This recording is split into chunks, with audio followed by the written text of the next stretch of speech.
이제 고린도후서 11장으로 들어갔습니다. 한 장 한 장을 봐가면서 바울이 말하려고 하는 의도를 파악할 때마다 참 씁쓸하다는 생각이 듭니다. 교회의 거짓 사역자들의 속는 성도들의 모습도 그렇고, 또 그런 거짓 사역자들이 쉽게 들어와서 쉽게 이야기하는데 막을 수 없는 것도 그렇고, 참 교회라는 곳은 정말 어찌 보면 주님이 주인되어 있는 곳인데 깨어있지 않으면 안 되는 곳이라는 것들을 또 보게 됩니다. 정말 하나님의 뜻과 통하는 축복된 여러분 되시기 바라며, 교회의 몸을 세워나가기 위하여 믿음 위에 서 있는 여러분 되시기를 주 예수 그리스도 이름으로 축원드립니다. 자, 고린도후서 본론부의 후반부가 약 10장부터 13장, 거의 이제 한 10절까지인데요. 이 바울은 이 후반부를 통해서 교회의 질서를 확립하기 위하여 자신의 사도적 권위를 적극적으로 주장하고, 또 이에 부당하게 도전하는 어떤 자들에게 강하게 경고하고 벌을 주려고 한다는 것까지 이렇게 그런 내용들을 담고 있다고 보시면 됩니다. 그 가운데서 이제 고린도후서 10장 1절, 우리가 지금 이번 주 계속 보고 있는 10장 1절부터 12장 13절까지가 어떤 내용이냐면, 바울이 자신의 사도권 변호를 위하여 부득이하게 자신의 사역을 자랑하는 내용이 나옵니다. 그 중에 지금 이제 11장이 들어온 거고요.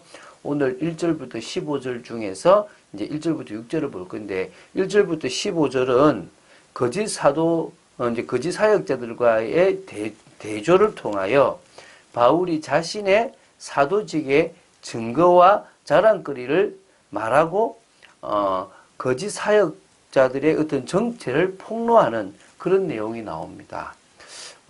이 첫 절에서 좀 어리석은 이런 단어가 나와서 좀 갑자기 생뚱맞을 수도 있는데요. 한번 그것을 이렇게 보면서 바울이 말하려고 하는 것들을 봤으면 좋겠습니다. 오늘 1절부터 6절을 볼 것이고, 내일 7절부터 15절을 보도록 하겠습니다.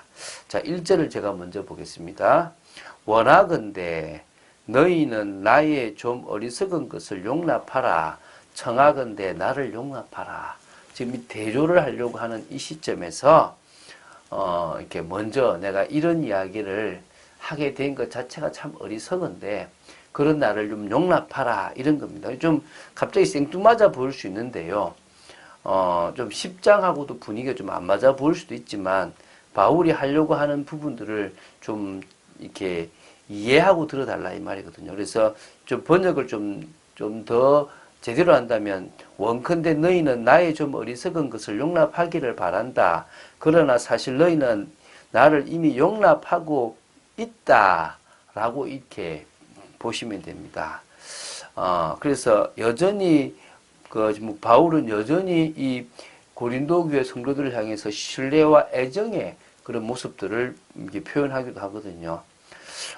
지금 이 거짓 사역자, 거짓 사도들이요, 교회를 회파해가고 있는 이런 상황 속에서 이 바울이 자신을 자랑할 수밖에 없고, 또 거짓 사역자들과 자신을 대조할 수밖에 없는, 이게 사실은 어리석은 일이라고 지금 바울이 지금 생각하고 풀어가고 있다고 보시면 됩니다.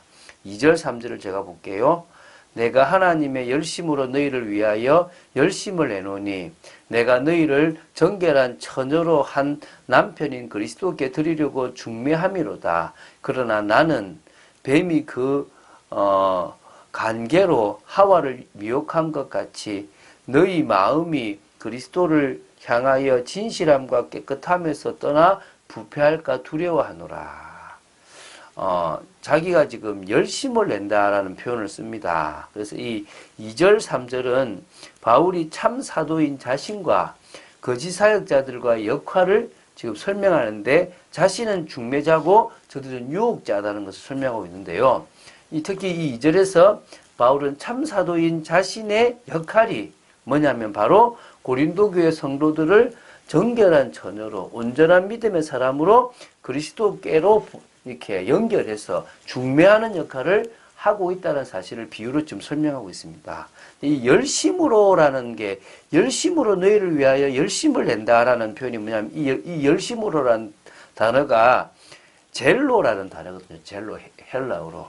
이게 열심이라는 의미보다는 시기라는 어떤 질투라는 어떤 뉘앙스가 사실 좀 더 강하다고 합니다. 그래서 이것을 영어 성경 여러 곳곳에서는 이것을 경건한 질투로서라고 이렇게 번역을 했어요. 그걸 본다면 이제 이렇게 볼 수 있죠. 경건한 질투로서 고린도 교회 성도들을 위하여 질투한다라는 이 표현인데요. 뭐 이 좀 말이 이상하잖아요. 그러니까 이게 지금 이게 바울의 질투는 이 단순히 인간의 소유욕이나 어떤 뭐 결부된 어떤 이기적 질투가 아니고요.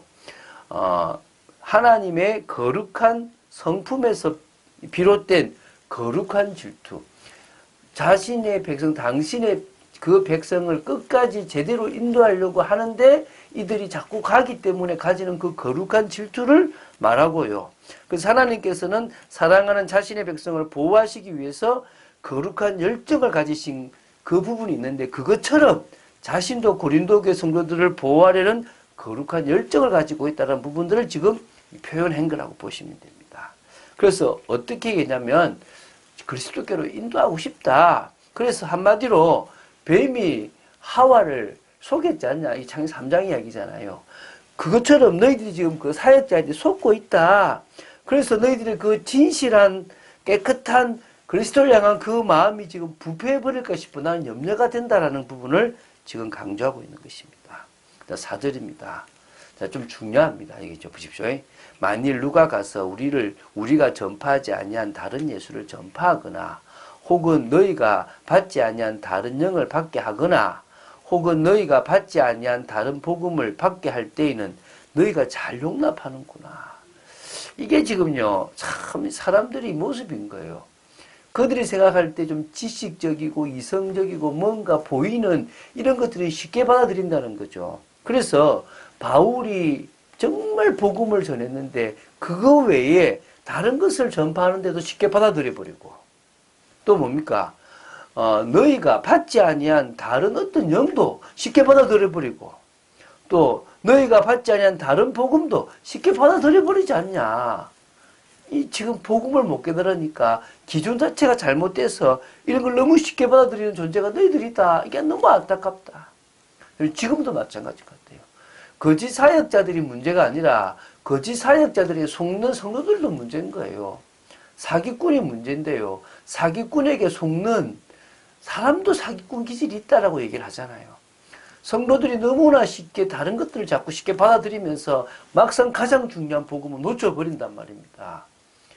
여러분 정말 잘 생각해 보십시오. 무엇이 중요합니까? 분위기, 환경 아니라니까요.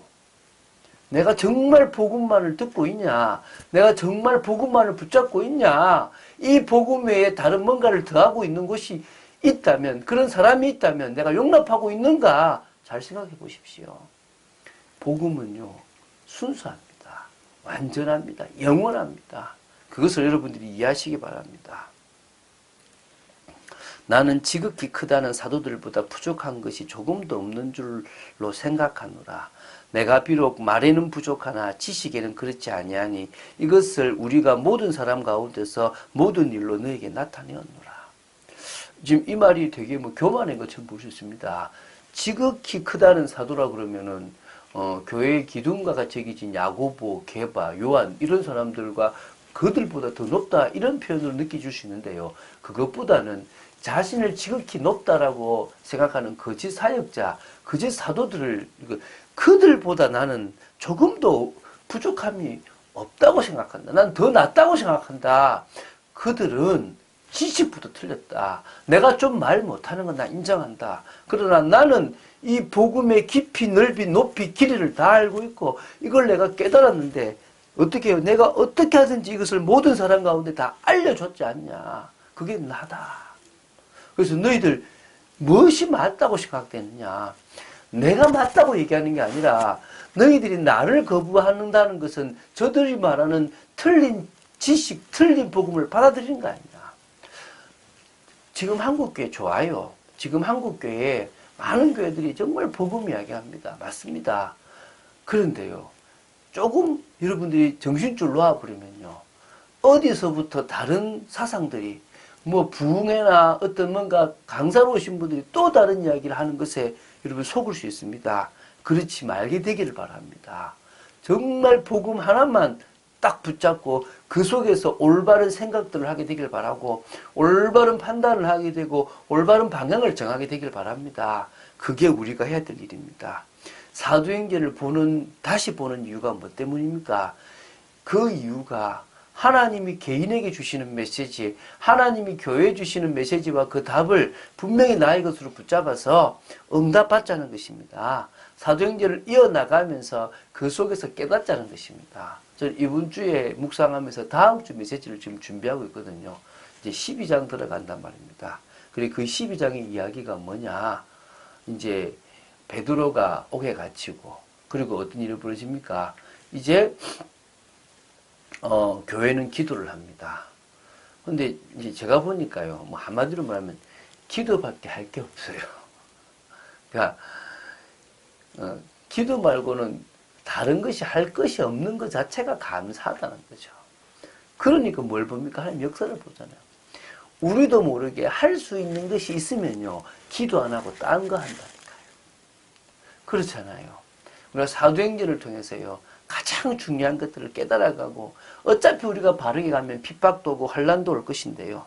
그럴 때 우리는 진정한 무기가 하나님의 말씀이라는 사실을 알고, 이 말씀을 후대와 현장에 증거하는 그런 믿음의 사람들로 서게 되기를 주 예수 그리스도의 이름으로 축원드립니다. 주는 그리스도시요 살아계신 하나님의 아들심을 고백합니다. 끝까지 말씀 따라가는 저희들 되기를 간절히 소원합니다. 아버지 하나님, 저희들이 복음 외에 다른 것에 쉽게 노출되고 맞다고 생각하고 받아들이는 어리석음이 없도록 지켜주시옵소서.